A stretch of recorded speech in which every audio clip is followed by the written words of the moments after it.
Bonjour mon frère, bonjour ma sœur. Nous sommes aujourd'hui le 25 octobre. Hier, nous avons parlé d'un passage biblique qui se trouve dans Éphésiens chapitre 6 du verset 2 à 3 de la Bible Jérusalem 1998 et nous allons le prendre encore aujourd'hui. Honore ton père et ta mère, tel est le premier commandement auquel soit attachée une promesse pour que tu t'en trouves bien et jouisses d'une longue vie sur la terre. Et le titre du message aujourd'hui est « Honore ton père et ta mère ». Et je voudrais vous lire le témoignage d'un pasteur qui avait été pris de maladie et regardez ce qu'il dit. Après être guéri dans mon adolescence, la pensée de mourir prématurément ne vint jamais à l'esprit. Depuis, j'ai été à l'article de la mort une ou deux fois à cause de la désobéissance. Mais je suis retourné à l'abri du Très-Haut aussi vite que possible, comme nous l'avons dit hier. J'enseignais à mes enfants que s'ils honoraient leur père et leur mère, ils jouiraient de bien-être et vivraient longtemps sur la terre. Je leur disais la Bible quand ils étaient petits, et si nécessaire, et cela ne se passait pas souvent, je leur donnais des fessées, car comme tout enfant, ils me désobéissaient parfois. Je leur expliquais, je ne fais pas ceci parce que je veux le faire, je le fais pour votre bien, je veux que tout aille bien pour vous. Je veux que vous viviez longtemps sur la terre. Je ne veux pas que vous passiez du temps à l'hôpital, et je sais que vous voulez vivre longtemps sur cette terre. Aucun de nos deux enfants ne dut jamais aller à l'hôpital. Pat y alla accoucher de ses enfants, mais c'est tout. Nos deux enfants furent rarement malades. Quand Ken avait 12 ans, ma belle-mère nous appela, Oretra et moi, lorsque nous animions une réunion ailleurs. Ils avaient les oreillons et elle m'expliqua. « Papa, j'ai demandé à mamie de vous appeler pour vous demander de prier. Pas besoin que je manque l'école. Dieu me guérira. » Je priai donc, et moins de 45 minutes après, les oreillons disparurent et ils retournèrent à l'école le lendemain. Ils ne ratèrent jamais un jour d'école. La parole de Dieu est efficace. Vous voyez mon frère, ma sœur, quand on se calque sur la parole de Dieu, et comme on le dit, et comme je l'ai dit ici récemment il y a quelques jours, la foi vient de ce que l'on entend, et ce que l'on entend vient de la parole de Dieu. Si ce frère a su inculquer à ses enfants de se mettre en règle vis-à-vis de la parole, nous voyons le bénéfice que ces enfants en ont tiré. Ils n'ont jamais été malades. Oui, parce que nous ne mettons pas en jeu notre parole, mais la parole du Seigneur. Et je sais que la parole marche, la parole fonctionne. Mais pour cela, il faut mettre la foi. Nous voyons au travers le ministère de Jésus et ainsi que de l'apôtre Paul, de l'apôtre Pierre, nous voyons aujourd'hui toutes sortes de miracles que nous pouvons lire et nous voyons que Jésus, à chaque fois, a demandé de croire. Quand un homme est arrivé près de lui, il a dit « Seigneur, est-ce que tu peux ?» Le Seigneur lui a répondu « Est-ce que je peux ?» Il a dit « Si tu pourrais croire. » Et il précise que tout est possible à celui qui croit. Donc, si on ne croit pas, on ne peut pas prétendre avoir la foi biblique. Et on le sait, ce que la Bible dit. La Bible nous dit que sans la foi, il est impossible de lui être agréable. S'il faudrait paraphraser, on pourrait dire que celui qui ne croit pas et qui est sans la foi n'héritera jamais le royaume de Dieu, comme Jésus le disait bien souvent. Nous voyons encore qu'aujourd'hui, combien sont les chrétiens qui ont réellement cette foi? Cette foi où ils vont à l'église et ils vont ressortir avec une bénédiction.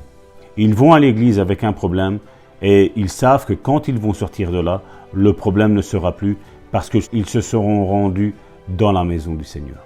Aujourd'hui, combien ont cette détermination aujourd'hui de dire voilà, cette maladie que j'ai va disparaître au nom de Jésus. C'est ça qui va guérir. Malheureusement, aujourd'hui, nous avons des prières qui sont toutes faites, on peut réciter un exemple, la prière du Notre Père. Mais si la prière du Notre Père, nous la vivons pas, nous n'avons pas la révélation de ce qu'est la prière du Notre Père, ben mon frère, ma sœur, tu pourras prier pendant des milliers d'années, il n'y a rien qui va se passer dans ta vie. Tu dois avoir une révélation que Jésus veut te guérir, que Jésus est mort à la croix pour tous tes péchés, mais aussi pour toutes tes iniquités, et que grâce à la mort de Jésus à la croix, au bois du calvaire, tu as été guéri. Et quand tu es certain de ça, mon frère, ma sœur, tu peux être sûr et certain, mon frère, ma sœur, que la guérison va germer dans ta vie. Ça pourra être vraiment quelque chose qui va être comme une mauvaise herbe qui va vite sortir, mais ça pourrait être aussi comme une bonne plante, une graine que tu mets dans la terre. Il va falloir du temps, mais ça va arriver. Parce que Dieu va vouloir éprouver ta foi. Comme nous le disons bien souvent, nous ne recherchons pas Dieu pour ce qu'il fait, mais pour qui il est. Il est Dieu, il est notre Père, il nous aime d'un amour éternel. Nous voyons, et nous en avons parlé énormément dans ces émissions, nous devons réaliser que Dieu nous aime réellement. Et ta guérison va germer promptement dans ta vie, mon frère, ma soeur, si tu es à l'écoute et que tu mets ta foi en action. Non seulement Karine, Christina et moi, nous avons la foi qu'au travers des émissions que nous faisons, que tu vas être guéri, mon frère, ma soeur. Amen. Mais toi aussi, mon frère, ma soeur, tu dois dire, voilà, si eux qui sont loin croient que je vais être guéri, eh bien alors, je prends pour appui leur foi et je sais que Dieu va me guérir instantanément et totalement, mon frère, ma soeur, au nom puissant de Jésus. Alléluia, merci Seigneur encore. C'est vrai que nous voulons garder nos yeux fixés sur la parole de Dieu. Et que nous dit la parole de Dieu dans Proverbe 1, à partir du verset 7, « La crainte de l'Éternel est le commencement de la science. Les insensés méprisent la sagesse et l'instruction. Écoute, mon fils. Voici ce que dit l'Éternel. Écoute, mon fils, l'instruction de ton père et ne rejette pas l'enseignement de ta mère. Car c'est une couronne de grâce pour ta tête et une parure pour ton cou. » Oui, voilà ce que nous dit l'Éternel. Voilà pourquoi il nous demande d'honorer notre père et notre mère quand eux-mêmes font partie de la famille de Dieu, parce que tous n'ont pas accepté l'Éternel et ne peuvent pas nous guider dans les voies de Dieu. Mais quand nous avons des parents qui sont croyants et qu'ils nous donnent de bons conseils, mettons-les en pratique. S'ils s'accordent avec la parole de Dieu, eh bien, mon frère, ma sœur, tu peux les écouter à bras ouverts. Tu peux être assuré que ces paroles viennent de l'Éternel. Nous voyons combien d'hommes et femmes méprisent leurs parents. Et il ne doit pas en être ainsi, mes bien-aimés. Nous devons juger les choses selon la parole de Dieu. Dieu nous demande d'honorer, de respecter notre père et notre mère. Bien sûr, ne pas nous laisser dominer par des parents qui voudraient tout diriger dans notre vie. Ce n'est pas ce que l'Éternel est en train de nous dire. Nous devons les honorer, les respecter pour ce qu'ils sont, parce qu'ils sont ceux qui nous ont donné la vie, ceux par qui Dieu est passé pour que nous puissions naître sur cette terre. Nous leur devons un certain respect, c'est certain. Nous devons aussi, et bien sûr, avant tout, honorer notre Père céleste, parce que c'est lui qui détient notre vie tout entière entre ses mains. C'est vers lui que nous nous tournons jour après jour quand nous avons besoin, mais pas seulement quand nous avons besoin. Nous devons le traiter comme un bon père vers qui ses enfants reconnaissent qu'il fera toujours tout pour le bien de ses enfants, qu'il mettra toujours tout en place pour que ses enfants puissent grandir et s'épanouir dans cette vie. C'est un bon père vers qui nous pouvons aller jour après jour, quand tout va bien, mais aussi quand tout va mal. Nous pouvons nous confier en lui, quel que soit le problème par lequel nous passons. Eh bien, il a toujours une oreille attentive et bienveillante envers ses enfants. Alors, ne méprisons pas ces moments de cœur à cœur avec l'Éternel, parce que c'est ce qu'il désire. C'est vraiment toujours nous avoir à ses côtés pour pouvoir nous parler, pour pouvoir nous diriger, nous conseiller et nous bénir.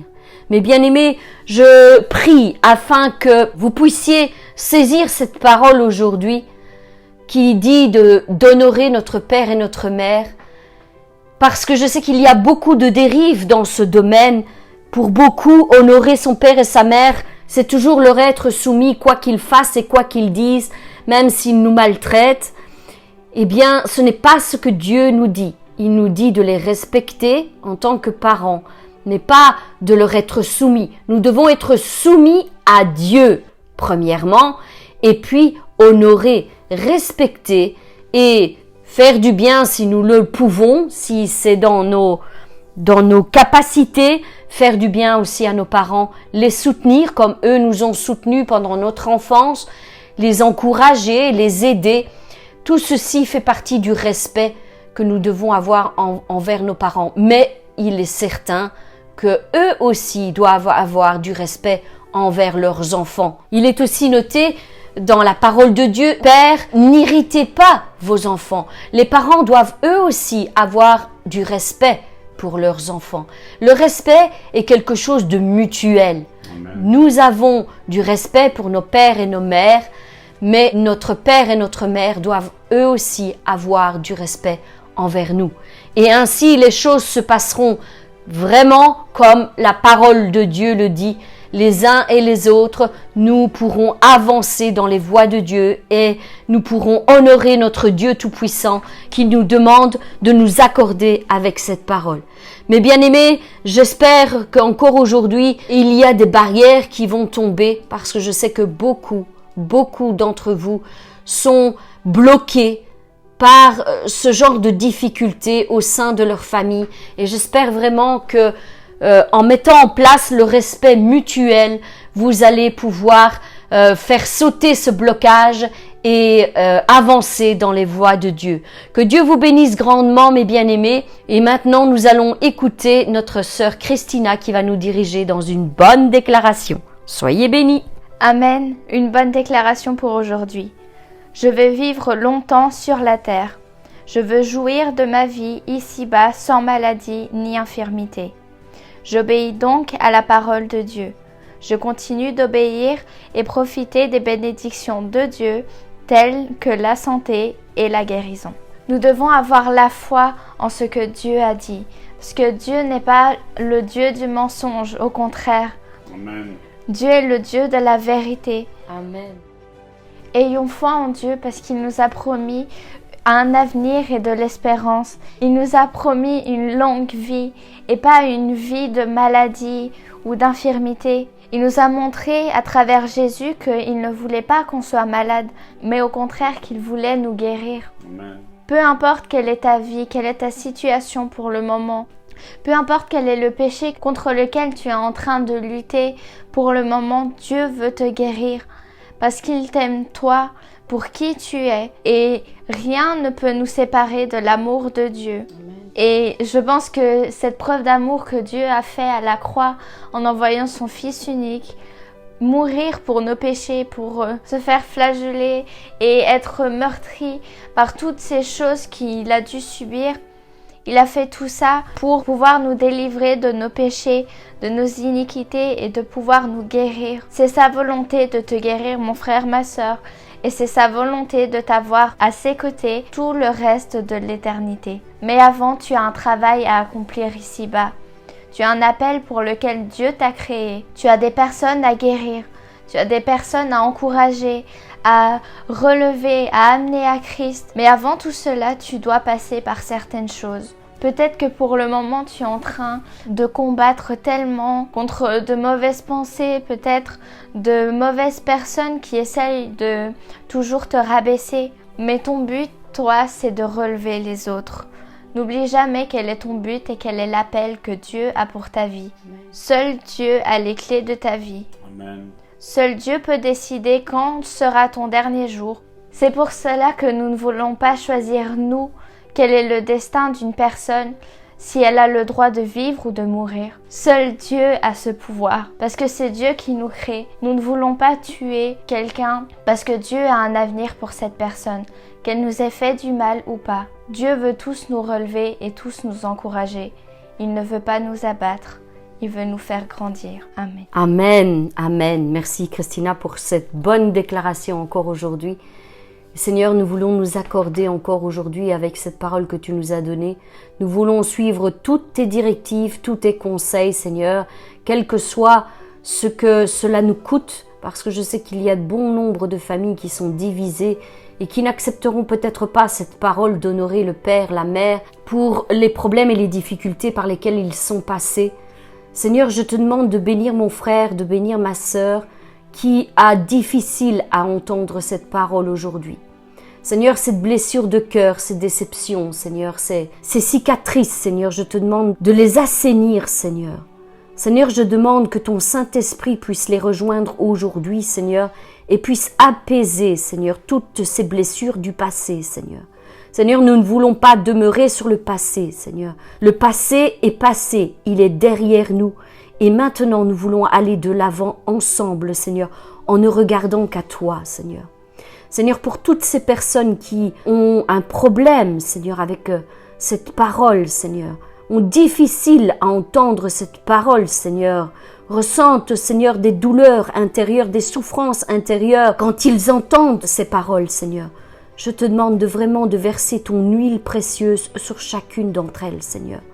Vraiment, Seigneur, que tu puisses, Seigneur, parler à leur cœur et leur montrer le chemin pour sortir de cette prison, Seigneur, parce qu'ils sont comme emprisonnés dans ces blessures et dans ces souffrances, Seigneur.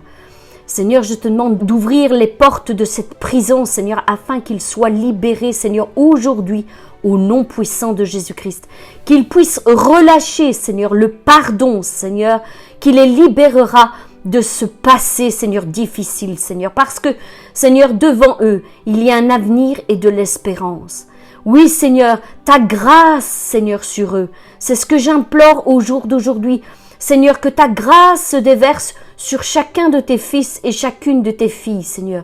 Qu'ils puissent enfin venir effacer de leur mémoire ce passé difficile qu'ils ont vécu, Seigneur mon Dieu. Seigneur, apaise. Seigneur, guéris, console, restaure encore la vie de mon frère et la vie de ma sœur et fais descendre ce pardon dont toi seul as le secret, Seigneur. Seigneur, tu nous donnes, par la puissance de ton esprit, de pouvoir relâcher le pardon sur les choses les plus difficiles que nous avons vécues. Mais c'est seulement dans ta présence que nous pouvons recevoir et accepter ce pardon et ensuite le relâcher sur nos bourreaux, sur ceux qui nous ont fait tellement souffrir parfois, Seigneur.